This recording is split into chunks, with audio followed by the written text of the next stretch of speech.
Todos conocemos la historia de Pedro. Pedro fue aquel que le prometió a Dios: yo iré contigo a todas partes, y en su emoción se fue con todo. Y en el momento que Jesús fue detenido y lo reconocieron como seguidor de Jesucristo, lo negó 3 veces.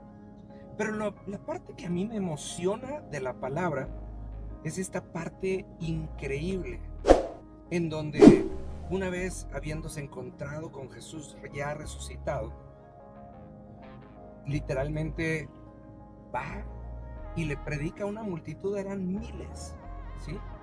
Y lo interesante es que después de negar a Jesús por miedo a que lo aprendan, ahora va y predica a miles sabiendo que su vida está en riesgo. Y lo aprenden y lo llevan delante del Sanedrín. Y entonces, pues ahí está en juicio. Y la parte que a mí me emociona muchísimo es en donde el Sanedrín tiene que reconocer y dice: este hombre ciertamente conoció a Jesús. Y ahí todo cambió.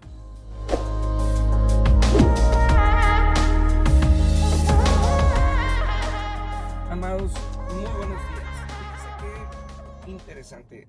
El día de ayer empezamos con esta idea o con este pensamiento que habla acerca de qué pasa cuando ya no tenemos nada que perder.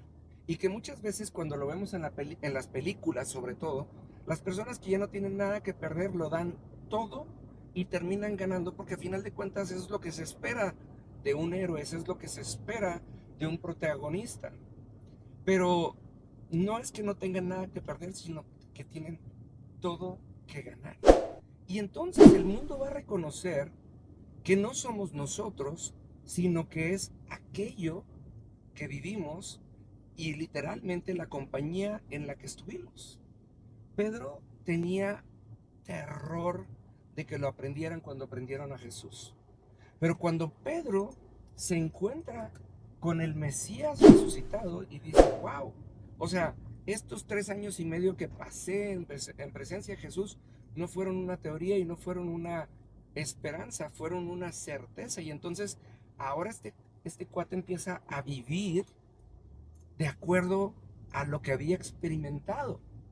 Y entonces cuando el mismo Sanedrín reconoce que Pedro había estado en presencia de Jesús, esto lo alentó a predicar a las multitudes, esto lo alentó a viajar, esto ahora sí que lo llevó al punto en donde no tuvo ni siquiera miedo cuando lo apresaron y cuando lo crucificaron de cabeza, porque no es que ya no tuviera nada que perder, sino ahora tenía todo que ganar, al grado que su nombre fue inscrito para la eternidad en la palabra y para el conocimiento de todos nosotros.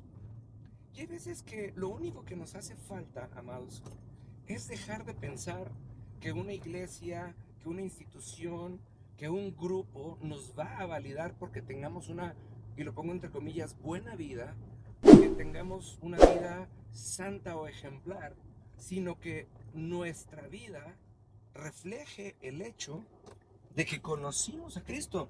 Porque es muy fácil decir: bueno, pues es que Pedro estuvo físicamente en presencia de Jesús. Eso es cierto.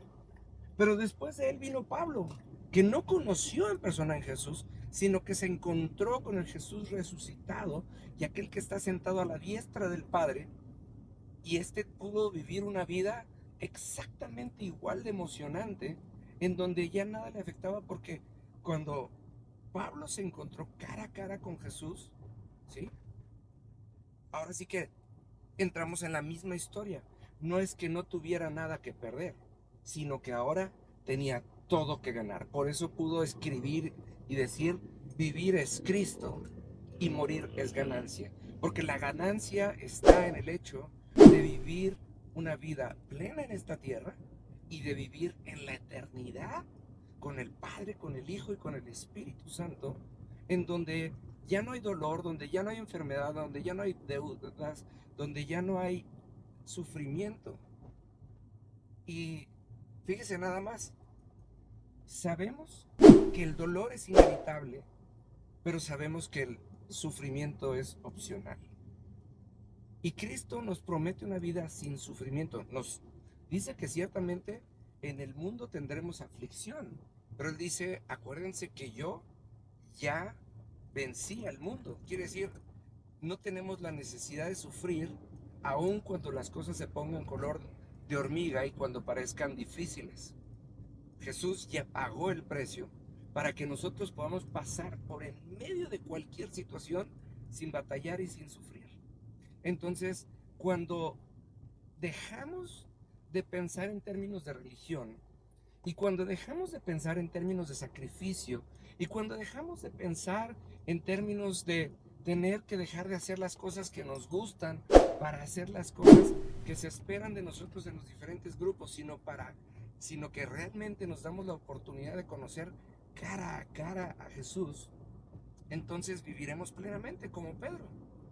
Pedro pasó de esconderse por temor a ser encarcelado a ser aquel que conquistó junto con los otros apóstoles al mundo para Cristo, y literalmente su nombre sigue siendo repetido el día de hoy porque Dios lo puso en ese lugar especial, porque dijo, mira, este me conoció cara a cara y se atrevió a vivir como yo viví.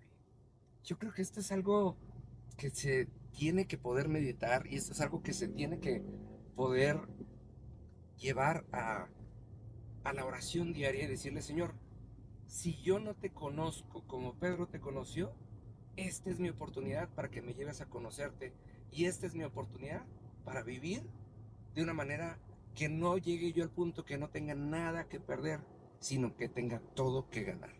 Se lo voy a dejar de tarea, nos vemos el día de mañana. Que Dios le bendiga.